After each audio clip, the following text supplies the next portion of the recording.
Good morning, Aksyon Boy! Kag sa aton nga mga morning, ka-aksyon. Of course, nga nag-upod sa aton subong nga aga sa Friday nga edisyon sa Aksyon Balitang Bayan Numero 1. So, ginag-greet ko lang, Aksyon Boy, si Cory Vidaha sa Kuwait.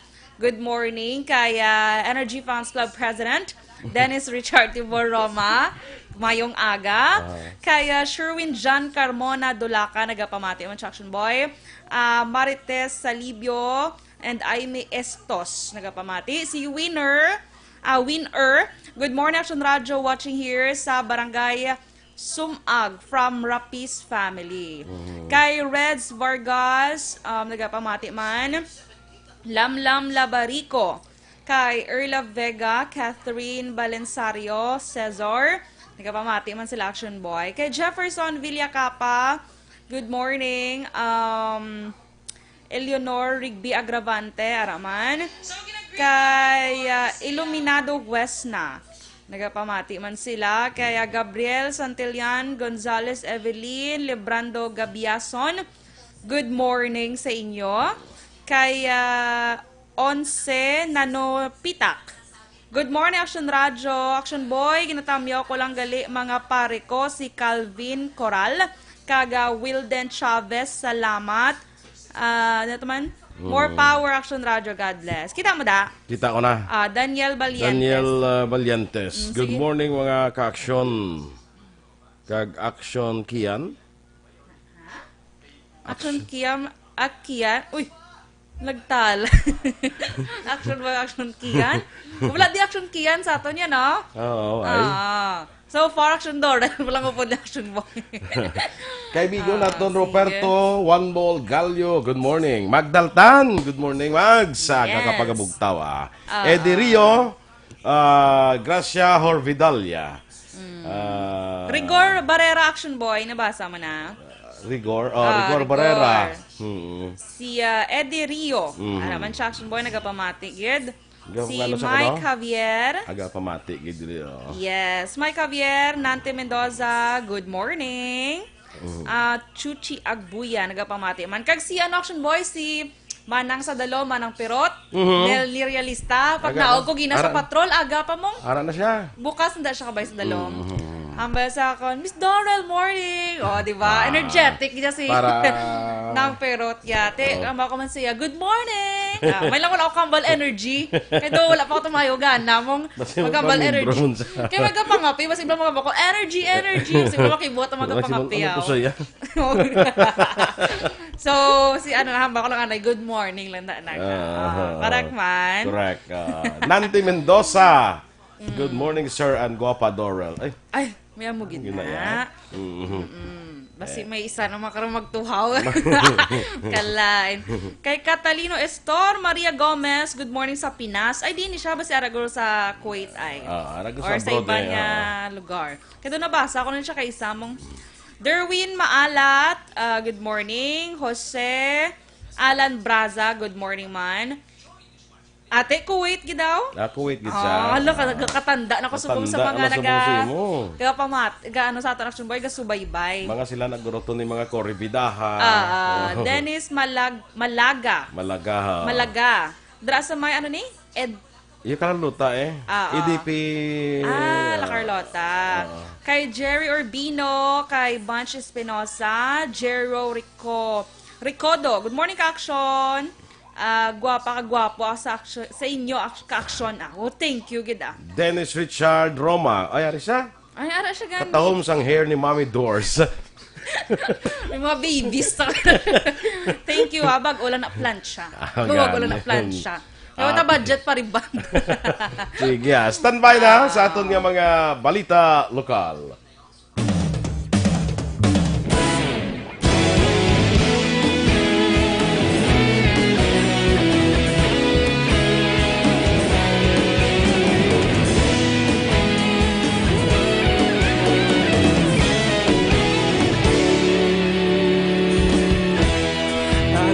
Yung banwa, mabugaw na hangin, nagadapya na. Ikaw nang ginapamati ang namon. Aksyon! Balitang Bayan, numero 1. Aksyon Radio Philippines Standard Time, 7 minutos na nagaligad sa tak ng alas 6. Detalye na sang mga balita lokal. Ginkumpirmar ni Vice Mayor Elcid Familiaran, Chair sa Bacolod Interagency Task Force, nga nadugangan sang isang napatay diri sa siyudad sa Bacolod bangod sang COVID-19. Sunod kay Familiaran, si Mayor Bing Leonardia na maghatag sang dugang mga detalye angon sa pasyente nga napatay. Sa karon nagdangat na sa 8 ang na-record nga patay sa siyudad bangod sa COVID-19. Ginpahayag padugang ni Familiaran nga 6 na ka-medical frontliners ang nagpositibo sa Corazon Locsin Montelibano Memorial Regional Hospital nga ginalakipan sang 4 ka mga doktor kag 2 ka mga nurses. Sa pinakahuling advisory, ang ginpagawa ni Dr. Julius Drilon, ang Medical Chief 2 sa hospital, ginsuspend na ang tanan nga outpatient department o kung OPD services umpisa Agosto 6. Nagapangayo naman sa paghangop ang hospital sa publiko sa karon nga pandemic. Nanguna naman ang Negros Occidental. For Aksyon, so mga doctors, nurses, overwhelmed. And that ang Corazon Locsin, ang ilang OB nila for the public to know, yung ginapabata, tira, and ICU nila. And subong naman ang outpatient department, yun close nila. Ang kabahin sa pahayag ni Vice Mayor Elcid Familiaran. Nanguna ang Negros Occidental sa mga lugar sa Western Visayas nga may pinakamandaw mga bago nga COVID-19 cases nga na-report kahapon nga adlaw Huwebes. Base sa DOH 6 Case Bulletin number 132, 93 ang bago nga kaso sa COVID-19 sa rehiyon. Ang Negros Occidental may 37 ka bago nga COVID-19 cases. Sunod ang syudad sang Iloilo nga may 32, probinsya sang Iloilo nga may 16, syudad sang Bacolod nga may 4 kag Antique nga may 2. Ang mga kaso sa Negros Occidental ang ginalakipan sang 29 ka LSIs kag 8 ka local case. Samtang mabago nga kaso sa Bacolod ang tanan mga LSIs. Gin-report sang DOH nga may 2 nga napatay sa Region 6 bangod sa masakit nga ginalakipan sang 78 anyos nga babayi sa Iloilo kag 69 anyos nga lalaki nga taga San Juan, Molo. Nadugangan sang bag-o nga napulo ka COVID-19 cases ang purok mahimulaton sa may barangay Banago, siyudad sang Bacolod. Sa interview sa Aksyon Firing Line, ginpahayag ni punong barangay Ricky Mijares Sr. ang nagpositibo ang inalakipan sang purok chairman kag siyam niya ka mga himata. Sunod kay Mijares, kagabi siya ginpahibalon ni Dr. Grace Tan sa Bacolod City Health Office angon sa resulta nga nagwa. Ginklaro ni Mijares nga ang mga nagpositibo ang gindala na sa quarantine center sa syudad sa itong tialikdan pa nga simana. Ang mga nagpositibo ang magpamilya nga yara sa 2 o 3 kabalay nag-istar. Sunod sa kapitan ang balay sa mga nagpositibo, ang 150 metros ang kalayon sa balay sang Panday nga napatay bangod sa COVID-19. 7 naman ka mabalay sa palibot sang ilas nga balay sa mga pamilya ang gin-sealed off. Samtang ginpahayag ni Mijares nga nagnegatibo siya sa COVID-19 apang padayon ang iya home quarantine tubtub matapos ang 14 dias. Ang ato na nga pasyente nga pulo nilo gindala na kung quarantine kagang isa na na pulok chairman positive pamilya nga gindala to kag nakabot sa ilang swab result positive sila nga pulo. Ang kabahin sa pahayag ni punong barangay Mijares sang barangay Banago.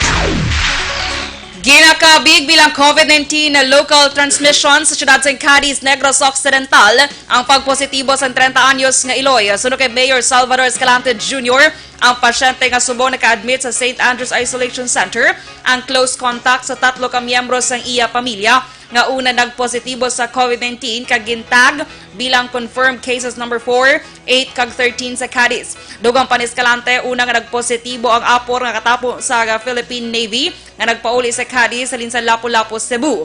8 ka miyembro sang pamilya sini ang gindala sa St. Andrews Park Place and Healing Center kag swab test. Nagpositibo ang utod sini kag hinablos nga 3 ka tuig ang edad. Ang 3 ka tuig ang mga bata sang 30 anyos nga Iloy nga nagpositibo man sa virus bangod sa pag-upod sini sa quarantine area.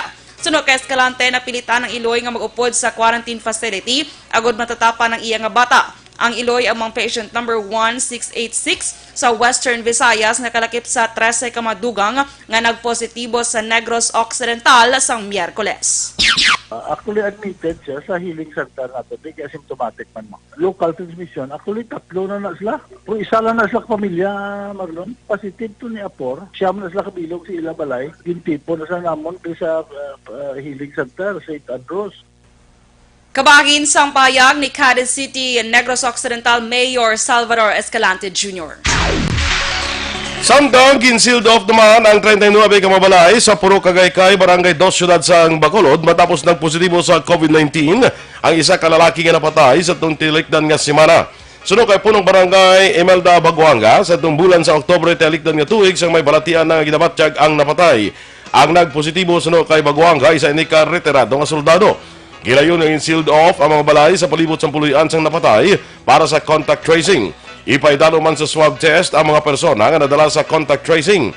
141 ka mga persona apektado sa mga lockdown.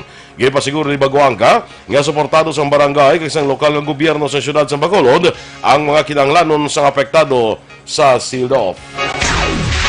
Ginpadala naman ni Philippine Coast Guard Negros Commander Johnson Benjamin sa mga puerto sa probinsya sang Cebu, Manila kag Batangas ang kopya sa Executive Order No. 51 ni Bacolod City Mayor Evilio Lunadia para sa dugang nga requirements sa mga authorized person outside residence sa Kunapor. Suno kay Benjamin halin sa Port of Origin, ginapanugutan makasulod sa siyudad sang Bacolod ang Apor nga may pinaka-latest result sa RT-PCR COVID-19 negative test result 3 kadlaw antes magsulod sa siyudad sang Bacolod. Dapat ipresentar man sini sa Philippine Coast Guard ang government kag company ID, dokumento bilang proof of engagement, kung pila kadlaw lamang magatiner sa syudad, kag ang return ticket sa barko kag sano ang petsa malakat pagwa sa syudad. Ginpahayag man ni Benjamin para sa mga LSIs nga magsakay sa barko, dapat may nagakaigo nga travel documents kag komunikasyon sa local government units sa damlag pa makapreparar ang receiving LGUs partikular sa lugar nga mahimo pagatiniran sa mga ini sa quarantine facility.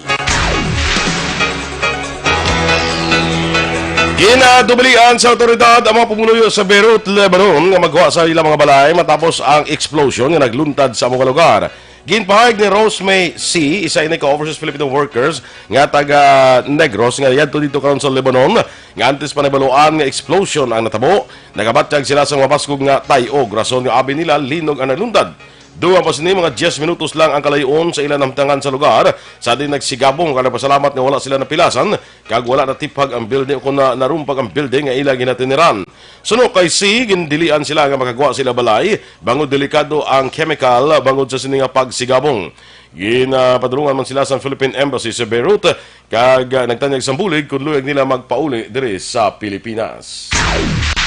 Kag sa katapusan nga balita lokal, kapin 81,000 pesos nga bilis ang shabu ang na-recover sang Regional Drug Enforcement Unit sang PNP Regional Office 6 sa bypass operation sa Purok Mabinuligon, Barangay Bata, Siyudad sang Bacolod, Miyerkules sang hapon.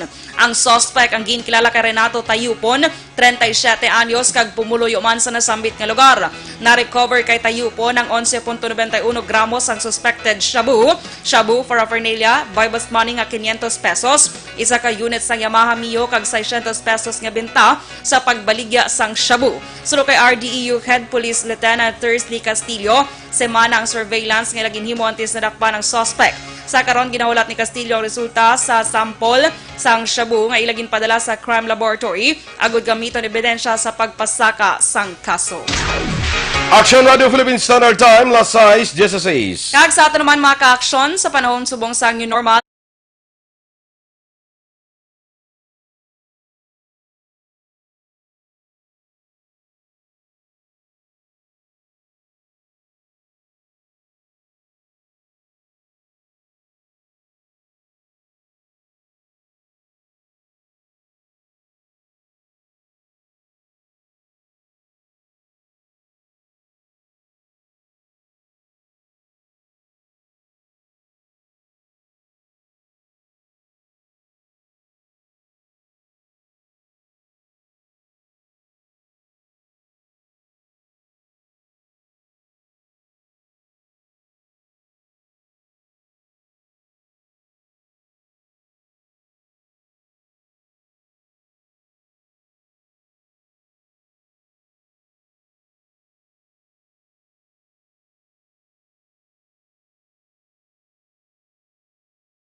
DOH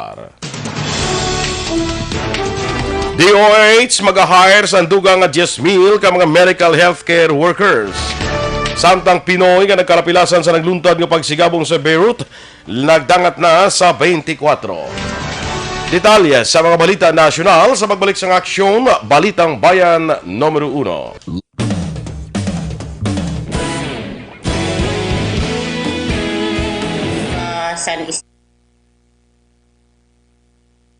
Good morning man, liwat sa aton nga mga Facebook followers, no? Sa kay Kiting Osison, kag Heidi Osison dira sa USA, mga aga. Suset Plumeda, Ben Duran. Oh, ang primo, good morning. Kay Laschiere. Si Kay Laschiere ni I think is sa South Korea, no? Sa akon nga pakaisa dira kay Joy Duran sa Pakistan, good morning. Marjorie Villaflor Tipsay, Marge mayong agaman. Kag kay Christine Minias Villalobos sa din sa ganidor sa DSB, no? Si Christine mga pandanon. Mga pandanon, no? Ariel Takata, good morning Aksyon Boy Dorel, kag good morning man sa asawa ko sa Dubai nga gapamati gid pirmi. Charity, Ben, ingat kay COVID and I love you. Salamat. Wow, sweet ba? Mapuli na kami sa Pinas tani, si Lindy Maria Gomez. Morning Action Radio. Saan pa ni matapos no ang COVID ni man, kada mapuli na sila tani sa Pilipinas. Jo Marie Eliane. Good morning Action Radio. Edaneth Dilar watching from Riyadh. Pag-greet ko lang kay Danilo Dilar kag Editha Dilar sang barangay Punta Taytay. Good morning. Sige.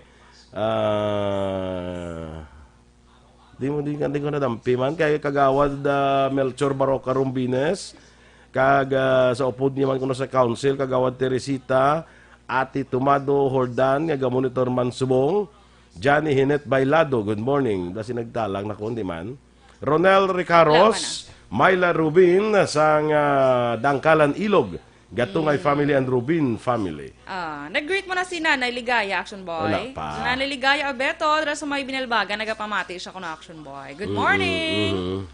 Si Jocelyn Olak, good morning man Action Boy. Ronel Ricaros, dara ko sa Mursha, good morning. Kay Solping, Action Boy, and Dorel listening here sa Maaw naman niya, Action Boy. Yes. Engineer si Isaac Tipsay. Mayang aga dira engineer sa Obo ni sila.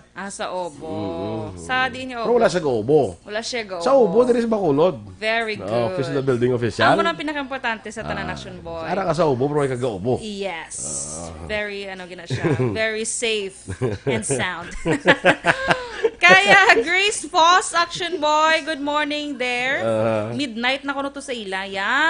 Sir Action Boy and Ma'am Dorel sa inyo. Tanan, best regards. God bless from Norway. Ay, kita mo lang na. Diba? Bukito mo lang na how. Kaya di kalayo eh, kung kalayo may Oo, diba? Kenneth Valencia may agaman ha. Kay Action Boy. Isa man na sa mga lugar nga namin man kadtuan bro no. Ano ba mga Norway. European countries bala? Yes, bala Action Boy. May mga countries bala may mga land. Tani maka ano man tada. May mga land bala country. Ano? Mga Iceland, Netherlands, New Zealand, may mga land bala. Holy Land. Charot. Holy land. Diba? Kay Julius Orvidali, Action Boy, good morning. John Vercel Jorillo, good morning. Mandra sa may Villa Angela, La Castellana. Kay Maria Luz Grijaldo Macunat, morning Action Boy, and Action Dora Kapita. Salamat. Martin Aliling, good morning man. Ang Iceland, gidi Action Boy. Ambot kun sa Iceland lang na ang Aurora Borealis. Iceland lang yun na. Wala na yan sa Norway. Kito kasikat man bisiya biti. Basi nagaluntad gidya. Basi ara man sa Norway, Black Action Boy. Pero anyway, nabalang ko Iceland lang eh. Iceland man ako balaan. Kay Rosalyn Bansag, good morning. I love you all ka-aksyon. I love you From too. Mandaluyong City. Yes. Johnny Bailado, of course. Renan Pangyungayong. Payungayong. Kamu pala ni Action Eden, hindi ka mo mayo ka pronounce sa apelyido. Payungayong. Payungayong. From the word payong, ngayong kaya. Payong-ayong. Yes. Kali ka na, baka na gano'n, payong-payong. Sorry po, peace. So, payong-ayong, Action Boy. Kay Payong-ayong. Silibet Yap, good morning. Gloria Paguntalan. Good morning. Na. Sige. Roger Esqueleto. Good morning, Action Boy. Okay, sige. Standby na kita sa aton mga balita nasyonal. Ang iban karon naman sa Action Balita Morning Edition. Standby.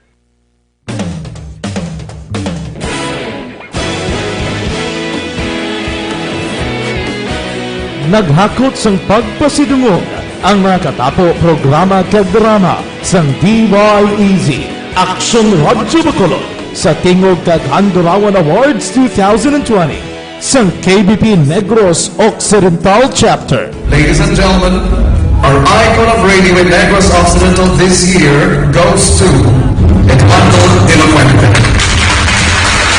Padayon Aksyon Radio, Bacolod Saludo.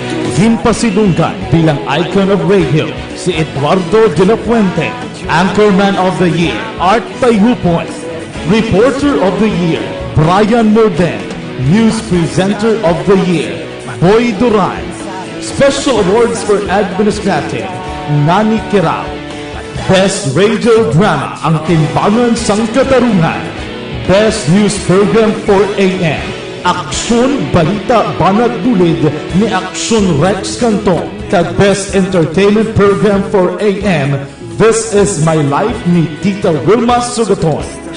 Madamo Aksyon Balitang Bayan Numero 1. Action Radio Philippines Standard Time, las 6:24. Detalye na sang mga balita nasyonal. Mag-recruit ang DOH ng kapin 10,000 ka mga health workers ng mga padayon sa papag-away kontra COVID-19. Kasunod nga madamo sa mga medical frontliners ang pangabay sang time-out. Ginpahayag ni Health Undersecretary Leopoldo Vega, ang DOH ang nagakinanglan sang kapin 10,000 ka health care workers kaya panawagan nga time-out ang nagakinanglan sang substitution. Suno kay Vega, hindi sila maguntat kundi magpangita sang bago nga ma-recruit sa sistema para mapabilin ang efficiency sa mga healthcare workers. Dinalikdan nga simana sa ginpahayag ni Health Undersecretary Maria Rosario Vergere nga gidalantaw sang DOH ang paghatag sang incentives sa mga healthcare workers. Nagsugot na sa Presidente Rodrigo Duterte sa rekomendasyon nga 10,000 tubtob 15,000 ka sickness benefit ay gahatag sa tanan nga healthcare workers nga natapikan sang masakit. Nagdangat na sa 119,460 ang COVID-19 cases sa Pilipinas matapos na dugangan sang 3,561 ka mga kaso. Sunod sa Department of Health, mayaras ang dugang nga 569 ka mga recovered patients sa kung kabugusan nga 66,837. May 28 naman ang dugang nga napatay bawod sa masakit o kung kabugusan nga 2,150 nga death toll. Sa karon ang Pilipinas ang may 50,473 ka aktibo nga kaso o kung mga pasyente nga infected sa gihapon sang balatian. Padayon ang pagsaka sang COVID-19 cases sa pungsod, kasunod na ginhalugan ang quarantine measures kag amat-amat nga pagbukas sang ekonomiya. Ginpahayag ni Testing Czar Vince Dizon ang pagsaka sang COVID-19 cases sa Pilipinas ang bangod sa agresibo nga testing kag contact tracing nga ginahimo sang gobyerno. Ini matapos nga ang pungsod ay kaduana sa may pinakamadamo nga COVID-19 cases sa Southeast Asia. Ginpaatag ni Dizon, may baluan lamang ang kanamuon sang may COVID-19 kung magpatigaan sang test kag padayon ang contact tracing. Nagpapalibad si Dizon nga magkomento sa gitawag niya nga espekulasyon nga report nga sa isa ka news outlet sa Singapore nga ang Pilipinas ang posible masunod nga COVID-19 hotspot sa Southeast Asia. Sunod kay Dizon, naglambot na sa 1.7 milyones ang na-test nga mga tao diri sa Pilipinas. Ginpahayag naman ni Chief Implementer kag Secretary Carlito Galvez Jr. nga ang mga workplaces ang ginakabing nga critical areas para sa COVID-19 infections kasunod nga mga empleyado ang kulang sa orientation sa mga minimum health protocol sa pagpakig-away kontra sa balatian. Sa press briefing, ginpahayag ni Galvez ang pagsaka sa COVID-19 cases ang hindi lamang bungod sa transmission sa sulod sa mass transport vehicles kundi sa mga common areas sa workplaces kang isang canteens kag smoking areas. Sunod kay Galvez, ang mga densely populated areas ang makakabig nga critical areas bagod mabudlay nga matuman ang social distancing sa sini nga mga lugar. Nagpangabay si Galvez sa media nga magbulig sa pagligwat sa mindset kag behavior sa publiko angot sa COVID-19. Ginpirmahan sang leader sa Kongreso ay isa ka manifesto nga nagasuporta para sa marasing pagpasar sang Bayanihan 2. Ina ang pagpirma sa manifesto ang pangunahan ni Speaker Alan Peter Cayetano kag Majority Leader Martin Romualdez. Nasaad sa manifesto ang response ng Kongreso sa pagkikaway kontra COVID-19 kaya madasing pagbangon sa Pilipinas sa pandemya. Ginpagawa ang manifesto matapos mapasar sa lower house sa ikaduha nga pagbasa ang 162 bilyones pesos nga Bayanihan to Recover as One Act. Ginainganyo sa Department of Interior and Local Government ng DILG ang mga local government units nga mag-umpisa na sa planning and budgeting measures para sa local recovery rehabilitation sa piyak nga nagapadayon ang COVID-19 pandemic. Sa statement ni DILG spokesman, Undersecretary Jonathan Malaya sa technical aid sa World Bank nga Ready to Recover, Re-Rise as One COVID-19 Local Recovery Planning Guide, tuyo sini nga mabuligan ng mga LGUs nga magpreparar kag mag-recover sa pandemic. Nagapakig-angot ang DILG sa iban nga national government agencies agud magbulig sa mga LGUs nga magpreparar sa mga stratehiya kag programa para sa ilang recovery. Suno kay Malaya, naghimo na makaumpisa sa recovery measures ang iban nga lugar sa Pilipinas na ginakabig low risk. Nagdangat na sa 24 ang mga Pinoy nga nasamaran sa pagsigabong sa Beirut, Lebanon sa tong Martes nga adlaw. Suno kay Department of Foreign Affairs Undersecretary Brigido Dulay, kalabanan sa mga nasamaran ang mga household service workers.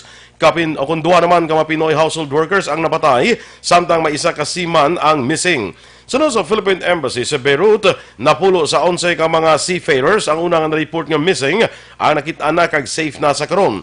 Ang napulo ka mga cruise ang Orient Queen Cruises ang nakaangkon sang minor naman nga mga kasamaran. Una na ang ipahayag sa mga Lebanese officials nga ang highly explosive ammonium nitrate nga nakatago sa warehouse ang pila na katuig ang kabangdanan sang pagsigabong. Kag sa katapusan nga balita national, may panibagong nga petisyon nga liwat nga ginsumiter sa Korte Suprema nga nagakwestiyon sa legalidad sa anti-terrorism law. Nagsumiter sa petisyon man sa ang Concerned Lawyers for Civil Liabilities. Kaupod sang grupo sa anay Vice President Jejo Marbinay, anay Senator Rene Sagisag, anay UP Law Dean Pacifico Agabin, Attorney Nery Colmenares, kag NUPL President Edre Olalia. Umpisa sa nang-isa kalay ang anti-terrorism, naglambot na sa 25 ka petisyon ang na-file sa Korte Suprema. Aksyon Radio Philippine Standard Time, las 6:30. Kag sa ito naman mga ka-aksyon, nga nagapangita sa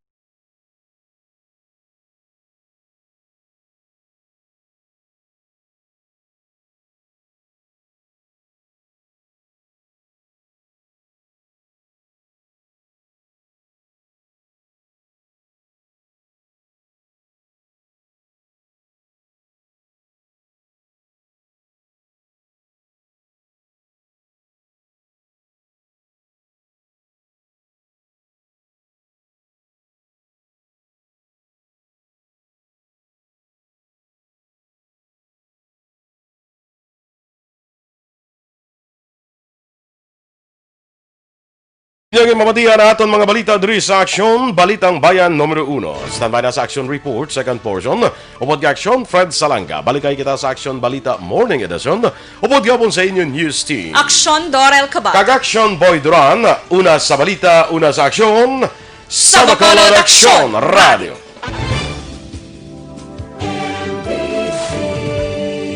Manila Broadcasting Company. Sa balita, komentaryo, isyu, serbisyo publiko. Aksyon Radio. Sa Bacolod, Aksyon Radio. Aksyon